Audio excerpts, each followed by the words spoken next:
നമുക്കിന്നൊരു പ്രോൺസ് ബിരിയാണിയുടെ റെസിപ്പി നോക്കാം. ഒരു 1/2 കിലോ പ്രോൺസ് ആണ് നമ്മൾ ബിരിയാണിക്ക് വേണ്ടി എടുത്തേക്കുന്നത്. ക്ലീൻ ചെയ്ത പ്രോൺസിലേക്ക് ഉപ്പ്, മഞ്ഞൾപ്പൊടി, മുളക് പൊടി, കുരുമുളക് പൊടി ഇത്രയും ചേർത്ത് മിക്സ് ചെയ്ത് ഒരു 20 മിനിറ്റ്സ് റെസ്റ്റ് ചെയ്യാൻ വേണ്ടിയിട്ട് നമുക്ക് മാറ്റി വയ്ക്കാം. ഈ സമയം കൊണ്ട് നമുക്ക് ബിരിയാണിക്ക് വേണ്ട റൈസ് സെറ്റ് ചെയ്യാം. ഞാനൊരു 2.25 കപ്പ് അരിയാണ് എടുത്തേക്കുന്നത്. ബസ്മതി റൈസാണ് എടുത്തേക്കുന്നത്. കഴുകി ക്ലീൻ ചെയ്ത് മാറ്റി വയ്ക്കാം. ഒരു പാൻ അടുപ്പിൽ വെച്ച് ചൂടായി വരുമ്പോൾ അതിലേക്ക് ഗീ ചേർത്ത് കൊടുക്കുക. ഗീ ചേർത്തതിന് ശേഷം ഹോൾ സ്പൈസസ് കൂടെ ചേർത്ത് കൊടുക്കാം. അതിലേക്ക് നമ്മൾ കഴുകി വെള്ളം ഊറ്റി വെച്ചേക്കുന്ന റൈസ് ചേർത്ത് നന്നായിട്ടൊന്ന് മിക്സ് ചെയ്ത് കൊടുക്കുക. മിക്സ് ചെയ്തിട്ട് ജസ്റ്റ് ഒരു 2 മിനിറ്റ്സ് ഒന്ന് അടച്ചു വെക്കണം. ഉപ്പും കൂടി ഈ സമയത്ത് നമുക്ക് ചേർത്ത് കൊടുക്കാം. ഈ റൈസ് ജസ്റ്റ് ഒന്ന് തമ്മിൽ ഒട്ടിപ്പോവാതിരിക്കാൻ വേണ്ടിയിട്ടാണ് നമ്മൾ ഗീയിലൊന്ന് ജസ്റ്റ് ഒന്ന് റോസ്റ്റ് ചെയ്യുന്ന പോലെ ചേർത്തതിന് ശേഷം പിന്നെ വെള്ളം ആഡ് ചെയ്യുന്നത്. നമ്മുടെ റൈസിന് പാകത്തിനുള്ള വെള്ളം, ഇപ്പം ഞാൻ 2.25 കപ്പ് റൈസിനാകുമ്പോൾ അതിൻ്റെ ഡബിൾ അളവിനാണ് വെള്ളം ചേർത്തേക്കുന്നത്. ഒരു 3-4 തുള്ളി ലെമൺ ജ്യൂസ് കൂടി നമുക്ക് അതിലോട്ട് ചേർത്ത് കൊടുക്കാം. ഒരു 5 മിനിറ്റ്സ് കഴിയുമ്പോൾ തന്നെ ആ റൈസ് കുക്ക്ഡായിട്ടുണ്ടായിരിക്കും. അത് വെള്ളം ഒന്ന് മാറ്റി ഒന്ന് വയ്ക്കുക. നമ്മുടെ പ്രോൺസ്, നമ്മൾ നേരത്തെ മാഗ്നേറ്റ് ചെയ്ത് വെച്ചേക്കുന്ന പ്രോൺസ് നമുക്ക് ഫ്രൈ ചെയ്യാം. ഞാനിവിടെ ബട്ടറാണ് യൂസ് ചെയ്തേക്കുന്നത് പ്രോൺസ് ഫ്രൈ ചെയ്യാൻ വേണ്ടിയിട്ട്. പ്രോൺസ് ബട്ടർ ഒന്ന് ഒരു പാനിലാക്കിയതിന് ശേഷം നമ്മുടെ പ്രോൺസ് ഇതിൽ നിരത്തി കൊടുക്കുക. ഒരു ലോ ഫ്ലെയിമിൽ വച്ചിട്ട് ഫ്രൈ ചെയ്യുന്നതായിരിക്കും നല്ലത്. ഒരു ഭയങ്കര ഡീപ്പ് ഫ്രൈഡ് ആവശ്യമില്ല. ജസ്റ്റ് ഒന്ന് ഷാലോ ഫ്രൈ പോലെ ഒന്ന് ചെയ്തൊന്ന് എടുക്കുക.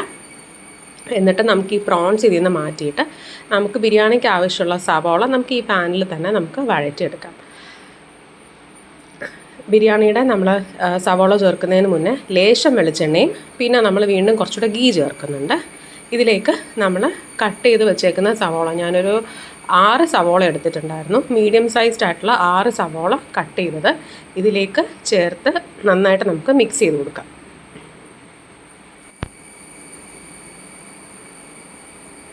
സവാള ചേർത്ത് നന്നായിട്ട് നമുക്ക് ഓയിലും ഗീലും ഒക്കെ ആയിട്ട് നമുക്കൊന്ന് മിക്സ് ചെയ്ത് കൂട്ടി യോജിപ്പിച്ച് വയ്ക്കാം. ഇതെല്ലാം ഒരുപാട് ചൂട് കൂട്ടി വയ്ക്കേണ്ട, തീ ഒന്ന് ഷാലോ ആക്കി വെച്ചിട്ട് ചെയ്യുന്നതായിരിക്കും നല്ലത്.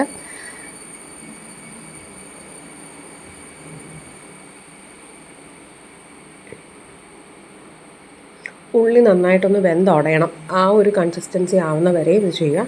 ഒരു തക്കാളിയും 2 പച്ചമുളകും കട്ട് ചെയ്തതും കൂടി ഇതിൻ്റെ കൂടെ ചേർത്ത് കൊടുക്കുന്നുണ്ട്. അത് നന്നായിട്ട് മിക്സ് ചെയ്യുക. പിന്നെ കുറച്ച് ഇഞ്ചി വെളുത്തുള്ളി ചതച്ചത് അതുകൂടി ചേർത്ത് കൊടുക്കുന്നുണ്ട്. അടച്ചു വെച്ച് നന്നായിട്ടൊന്ന് കുക്ക് ചെയ്യുക. ഇതിലേക്ക് നമ്മൾ കുറച്ചുകൂടെ മസാലാസ് ആഡ് ചെയ്യുകയാണ്. ലേശം മഞ്ഞൾപ്പൊടിയും മുളക് പൊടിയും പിന്നെ കുറച്ച് മല്ലിപ്പൊടി. നമ്മൾ മുളക് പൊടി എത്ര എടുക്കുന്നോ അതിൻ്റെ പകുതി പോർഷൻ മല്ലിപ്പൊടി എന്നുള്ള കണക്കിലാണ് ഞാൻ ചേർത്തേക്കുന്നത്. എന്നിട്ട് ഇതെല്ലാം കൂടെ ചേർത്ത് മിക്സ് ചെയ്യുക. ഞാൻ ഒരു ഫുൾ സ്പൂൺ ഗരം മസാല ചേർത്തിട്ടുണ്ട്. ഒരു ഫുൾ സ്പൂൺ ഗരം മസാല, ഒരുപാട് ചേർത്തിട്ടില്ല, ഒരു ഫുൾ സ്പൂൺ ചേർത്തിട്ടുണ്ട്.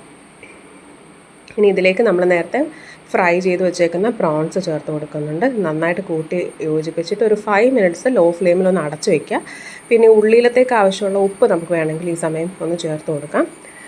പിന്നെ ഞാൻ കൊറിയാണ്ടർ ലീഫ്, മല്ലിയില ചേർക്കുന്നുണ്ട്. മിൻറ്റ് ലീഫ് ഉണ്ടെങ്കിൽ അതും ഈ സമയത്ത് ചേർക്കാം. എൻ്റെ കയ്യിൽ മിൻറ്റ് ലീഫ് ഉണ്ടായിരുന്നില്ല, അതുകൊണ്ട് ഞാൻ മല്ലിയില മാത്രമേ ചേർത്തിട്ടുള്ളൂ.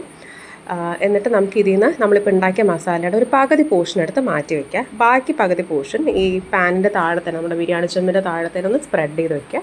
ഇതിലേക്ക് നമ്മൾ നേരത്തെ ഉണ്ടാക്കി വെച്ച റൈസ് അതിൻ്റെ മുകളിലേക്ക് ഒരു ലെയർ ഒന്ന് ചേർത്ത് കൊടുക്കുക.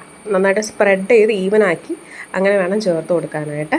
അതിൻ്റെ മീതെ കുറച്ച് ഫ്രൈഡ് ഒണിയൻസും കുറച്ച് ഫ്രൈഡ് നട്ട്സും, ഞാൻ കിസ്മിസും കാഷ്യൂനട്ടും ചേർത്തിട്ടുണ്ട്. പിന്നെ കുറച്ച് നെയ്യ് അതിൻ്റെ മീതെ, നമ്മളിത് ഫ്രൈ ചെയ്യാൻ യൂസ് ചെയ്ത നെയ്യ് മതിയാവും, അത്രയൊന്ന് ചേർത്ത് കൊടുക്കുക.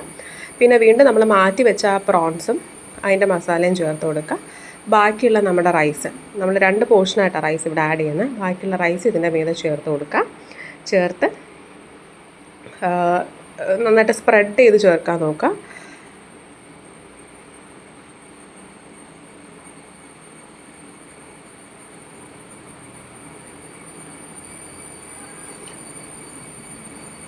ഒന്ന് ഈവനാക്കി എല്ലാം ഒന്ന് സെറ്റ് ചെയ്തതിന് ശേഷം ബാക്കിയുള്ള ഫ്രൈഡ് നട്ട്സും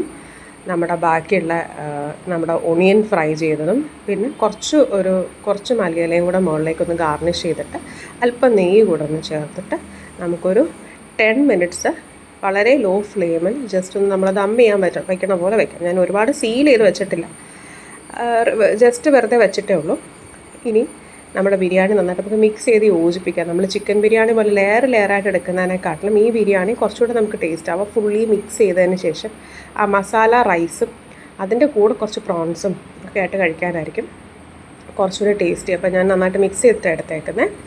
കുറച്ച് സാലഡും ഒരു പിക്കിളും കൂടെ ഉണ്ടെങ്കിൽ നല്ല ടേസ്റ്റി ആയിട്ട് നമുക്ക് പ്രോൺസ് ബിരിയാണി കഴിക്കാം.